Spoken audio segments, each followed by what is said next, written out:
And I found exercising to be so much better than binging on Netflix and junk food, because I'd go to the gym, I was up against myself, and when I finished, I had that sense of accomplishment.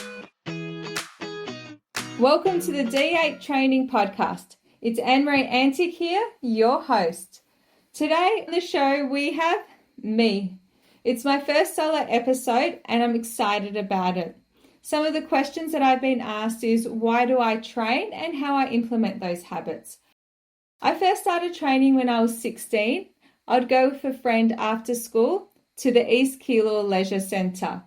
Thinking back to it, we really had no idea what we were doing, and there really wasn't anyone to guide us. It was just great hanging out with my friend. We were in that positive training environment and would help set up habits for the future for us.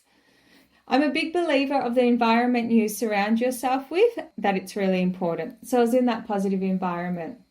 It was probably when I was about 23, 24 and I started dating Nevin that I got serious about strength training. Actually, I don't know if I'd say serious. I'd probably say more consistent, where I'll do it on a regular basis. And now it's just become a part of my life. Having reasons why you go to the gym is important. That is what motivates you and keeps you going on the days that you can't be bothered. We all know that we should exercise and it's important and so forth. But whether we do it or not is a completely different story. I have many reasons why I train, and over my life, my reasons why have changed too. For example, before kids and now I have kids. But here are my current top 5 reasons why I train. The first one is I want to be around for a long time, and not only do I want to be around, I want to be healthy. There are so many benefits to exercise, and really it is core to living a healthy lifestyle. I personally like resistance or weight training because after the age of 30, your muscle mass decreases by about 3 to 8% per decade. Resistance training is really the key to counterbalance this effect and protect your body against the changes that will occur as you age. There have been multiple studies showing that exercising and doing weight training increases the longevity of your life. I want to be around for a long time because there's so much to do and see and explore the world. And while I explore, I want to be healthy doing it. I think when I'm 80 years old, how cool it would be to still be able to do a chin-up and maybe with chains on as well. Also, a goal of mine one day is to be able to do splits and a back handspring and some other tricks. Actually, that'll be cool as an 80 or even a 100-year-old doing that. But to be able to do any of that, I need to be in good physical shape. Probably the biggest motivator for me on why I want to be around for a long time are my kids. I want to see them both grow up, get married, play with my grandkids, and be an active grandmother where I can still do the monkey bars and do running races with them. Plus, it will also be good to see what my kids have achieved and aspired to over their lives. My second reason is to enhance my physical appearance and confidence. By doing training, it maintains and even increases my muscle mass and strength. I am definitely stronger now as I approach 40s than I was in my 20s. I love that feeling. I love being able to lift weights and every week progress to heavier weights. It really gives me that confidence. When I have a bad day or I doubt myself because I'm not able to achieve or do what I want to do, I remember the consistency in the gym. I remember what I've achieved in the gym, and that really gives me that reference point to go, hey, I can do this. I might not be able to do it yet, but I can work to it. It took me nearly 3 years to get a chin up, and now I can do multiple. So what I do and achieve in the gym is really a good reference point for when I doubt myself. It builds my confidence and my ability. It's also nice having toned arms and muscles, especially when wearing summer clothes. Sometimes when I can't be bothered in the gym, I just think bikini body, bikini body, bikini body, and it gives me that motivation to go. Whether I wear a bikini or not is a different story. I'm not perfect in the way that I look, and I'm not where I want to be. There's other goals there. However, I do enjoy indulging in food. My third reason is I want to set an example for my kids. I often think about my kids and what I want them to be like when they're my age. And I want them to be living a fit, active and healthy lifestyle. Children model what their parents do, not so much what they say. though I wish sometimes that they would do as I say and not as I do. If you listen to our last episode with Dean Mum, he actually spoke about his dad and how every morning his dad would get up and do gym and exercise before going to work. And that's what got him into the routine. It was just, he saw it and then he's done it and he's just incorporated it into his life. So his dad was his real role model. I remember when Jake was probably around 4 years old and he goes to me, "Mum, I can't wait to grow up and drink alcohol like you." Not really the goal that I want for my 4-year-old son, but that moment actually changed me. He was aspiring to drink alcohol. And when I thought about it, I guess I understood where it was coming from. We would go out or even at home some evenings and I'll enjoy a glass of wine where he was restricted to only water. He looked at it when I grow up, I can then drink these other drinks as well. And I realized this was not the example that I wanted to set for him or for Chloe. And therefore I decreased the amount of wine that I would drink. So if we go out for dinner, just the 4 of us, I tend not to order any alcohol beverage. Also, since then, I've read up and done some studies on alcohol and the effects it has on your body. So I've definitely decreased my intake because of that. Good thing is, Nevin doesn't drink pretty much ever, so he's definitely a good role model for Jake. The 4th reason, better mental health. A recent study in the British Journal of Sports Medicine showed exercise to be 1.5 times more effective than conventional treatments like medication or therapy in treating mental health. This includes mental health conditions like depression, anxiety, and distress. I'm going to say that one more time. Exercise is 1.5 times more effective than conventional treatments like medication or therapy in treating mental health. The study reviewed 97 published papers, so over 1,000 trials and over 128,000 participants. So that's a lot of people. This study also found that high-intensity exercise offered more benefits than low-intensity exercise. However, any exercise is better than no exercise. And to see these benefits from exercise, they were able to be achieved in less than 12 weeks. So in less than 3 months, exercise provides that mental health benefits. And today, 1 in 5 of us struggle with mental health. I know personally I've had lots of tough times. One tough time I can remember is at work, and it probably went for about a 9 to 12 month period. And I'd finished work and I was drained, I was deflated, sometimes frustrated, really low energy. And I would go out to the gym and take it out on the weights. I loved because the weights don't talk back. And going to the gym, it was my downtime. I switched off and I pushed myself. The physical exertion involved in lifting weights releases endorphins. Endorphins are natural mood enhancers. So it's something your body produces and it naturally just makes you feel better and happy. And I found exercising to be so much better than binging on Netflix and junk food. Because I'd go to the gym, I was up against myself. And when I finished, I had that sense of accomplishment. And then I had the results too from getting stronger, more flexible, just being able to move better. Because there's no such thing as a bad workout except for the workout you don't do. So overall, it boosted my self-esteem and confidence. And then once I finished the session, I was able to show up and be the mother, the wife, the friend that I wanted to be. My 5th reason is I love sweets, especially ice cream and chocolate. Kit Kat Chunky with cookie dough is my current favorite at the moment. I want to be able to indulge in the sweetness of life. When I exercise, I feel like I deserve the treat because I've earned it. I've worked hard, I've done the exercise and I've earned it. When Nevin and I were on our honeymoon in America, every night we'd go out for dinner to try a new dessert. In America, they had some of the most amazing desserts. My favorite was the Cheesecake Factory cheesecakes. They were delicious. However, before we would go out for dinner, we would do a workout in the hotel gym so that we could indulge and enjoy our treat because we've earned it. Actually, funny story, in Hawaii, we stayed in a beautiful boutique hotel. However, the gym was not great. So we would go to the hotel next door, which was big, had massive gym, lots of weights. It was phenomenal. So I would go first and I'd knock on the door and someone would let me in and would work out and then we'd get ready and go out for dinner. So there we have it. They're my 5 reasons that I ensure that I do strength training on average 4 to 5 times a week. So I want to be around for a long time and healthy. 2, enhance my physical appearance and confidence.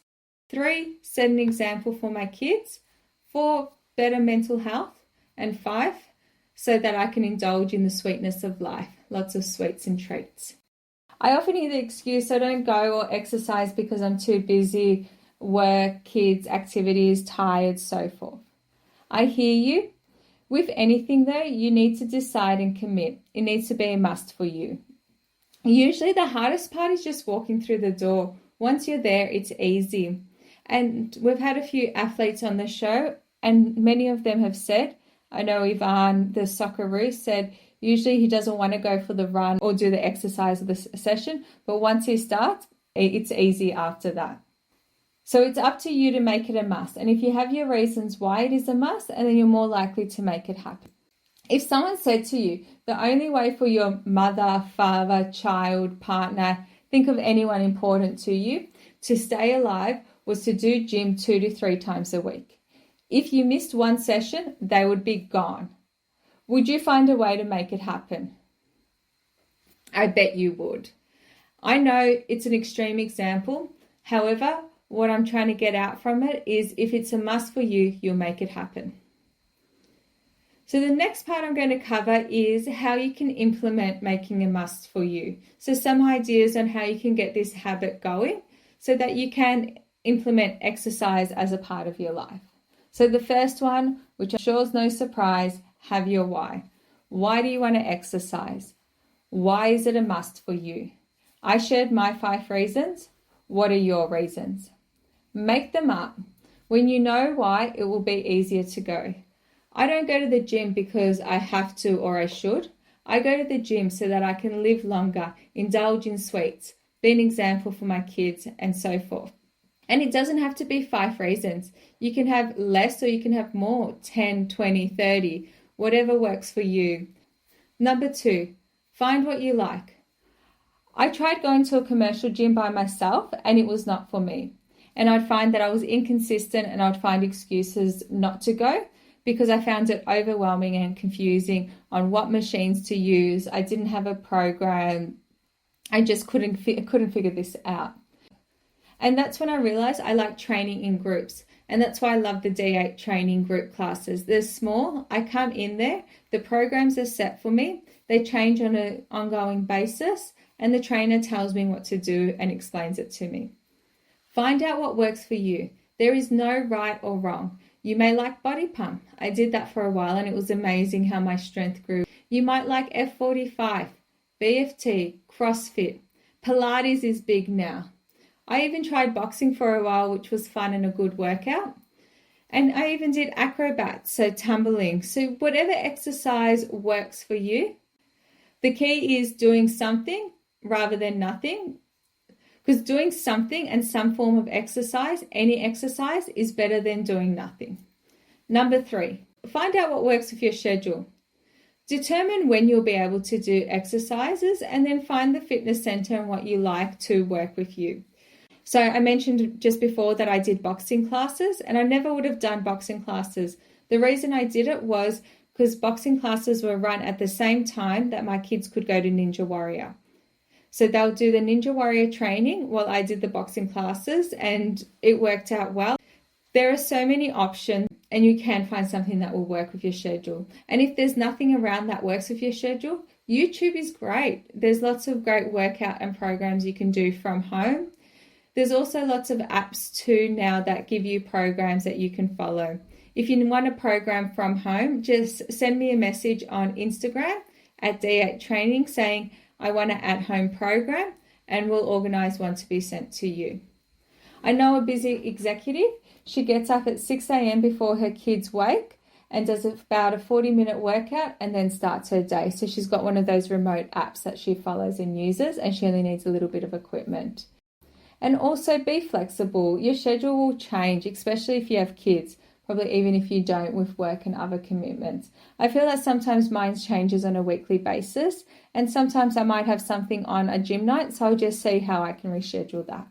Number 4, Get an accountability partner or friend to train with. Some people are amazing at training by themselves, like Nevin. He's disciplined and motivated, and he's happy to do it on his own and figure out his own programs. I know once Nevin missed my mum's birthday party because it was gym night, and he was that committed that he was not miss gym. Thankfully now he's a lot more flexible with kids, or maybe after that party. Though he's always committed and he still does the session, he just finds out what times to do it. So if you are like Nevin and you can train consistently by yourself, that's fantastic. However, that is not me. I like having people around, so I try to organize and train in ways that I have people around. So when I first started training, as I mentioned, I would train with Nevin, and then afterward I had my friend Janelle. She would come over every Thursday night and train with me. And I'll always try to have someone or make friends with all the people at the gym. You may have the excuse you don't have anyone to go with or do it. Start with one-on-one sessions with a trainer. As you get comfortable with the gym and you get in that habit, you're more likely to go. Also, if it's a good personal trainer, they will keep you accountable. So maybe pay for a 10-session pack so you're committed to 10 sessions, and then they will follow you up and make sure that you're coming because you're committing to them. One-on-one sessions are fantastic. I recently asked Nevin to have a one-on-one session with him, and I asked him, do not treat me as your wife, treat me as a client. He did, and I thought I generally pushed myself and was great, but this was next level. Like, he really challenged my weights, got me to go higher, checked that my form was good, and also gave me different exercises that was a lot more tailored to me. So now I try to do at least once a month a one-on-one session with him just to check my form and just ensure that I am pushing myself and going up in weights. Find someone to train with, because if you commit to someone that you're both going to do gym at 7 o'clock in the morning, you're more likely to turn up because you've made that commitment and are accountable to them. Number 5, only speak to supportive people about your fitness journey. Don't tell everyone about your fitness journey. People that do not work out consistently and are not in a good routine, though they have good intentions, they will not support you and indirectly find ways to bring you down because they don't understand it. I remember a friend of mine, after she gave birth, she asked, how long before I can start exercising again? The response from one of the mothers was that she should not worry about exercising and her weight, and instead she should focus on her baby and being a mum. And I'm sure the lady who said it came from a good place. However, indirectly, she was putting the mother down who wanted to work and who enjoyed it. That mother started questioning, going, okay, now that I'm a mum, should I be exercising and am I doing the right thing? Yes, she is doing the right thing. It is great for her. When you embark on the exercise journey or any journey, speak about it to people that will support you, people that are exercising, that are in that routine, that are where you want to be or where you're at, as opposed to others that are not. So there you have it. There are 5 tips on implementing the habit of training. The first one, have your why. Find what you like. Find out what works for your schedule. Get an accountability partner, and only speak to supportive people about your fitness journey. I hope you enjoyed today's episode. If there's another topic you want me to speak about or cover, or a guest you want me to have a show, send me an Instagram message at D8 Training, or let me know when you see me around, or tell one of the trainers at the D8 gym. I hope you got value from the show. If you did, please like it, leave a 5-star review, and subscribe to the show. It helps the show grow and allows me to continue to bring you valuable content. Until next time, dominate your life.